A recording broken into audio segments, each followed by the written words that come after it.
Motivation দেন, motivation দিয়ে কাম হবে না, পড়াশোনা করো।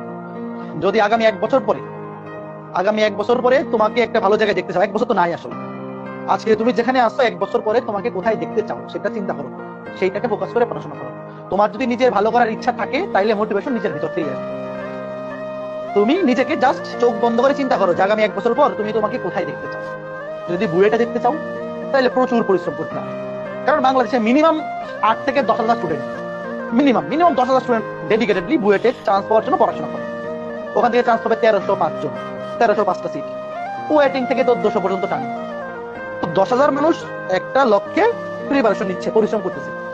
তুমি যদি সেখান থেকে 1305 বা 1400 মধ্যে ঢুকতে চাও, তাহলে অবশ্যই পরিশ্রমটা এমন ভাবে করতে হবে যে মিনিমাম 8,600 মানুষের চেয়ে তুমি বেশি পরিশ্রম করো, তাই না?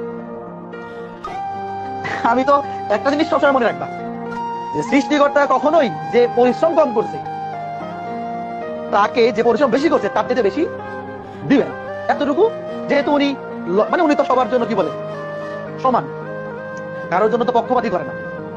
কাজেই মানে ভাগ্য বলে যে ব্যাপারটা, যেই 1400 জন সবচেয়ে বেশি পরিশ্রম করবে, চান্স পাওয়ার প্রবাবিলিটি বা সৃষ্টিকর্তার আশীর্বাদ তার উপরে বেশি থাকবে নাকি? তুমি আগামী এক বছর ভন্ডামি কইরা পরীক্ষা আগে খালি উপরওয়ালা ডাকলা, খালি খালি ডাকো, তোমার কি মনে হয় উনি তোমারে দিবে? কি মনে হয়?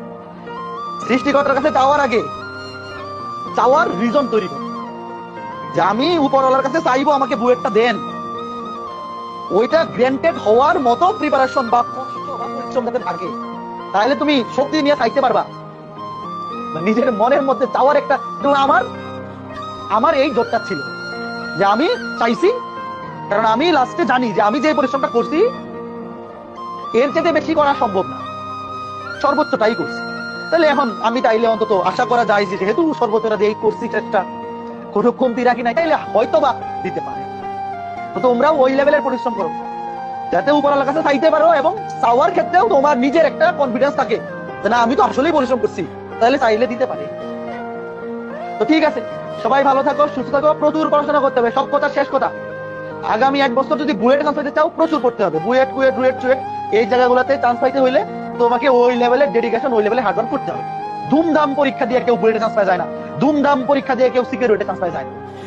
এই ফিল্টারিং প্রসেসটা, এই বুয়েট এবং সিকিউরিটি ভর্তি পরীক্ষা এরকম পরীক্ষা, যে বেশি পরিশ্রম করবে, যে বেশি টাইপ কভার করবে, যে বেশি কনসেপ্ট ক্লিয়ার করে যাবে, সেই চান্স পাবে।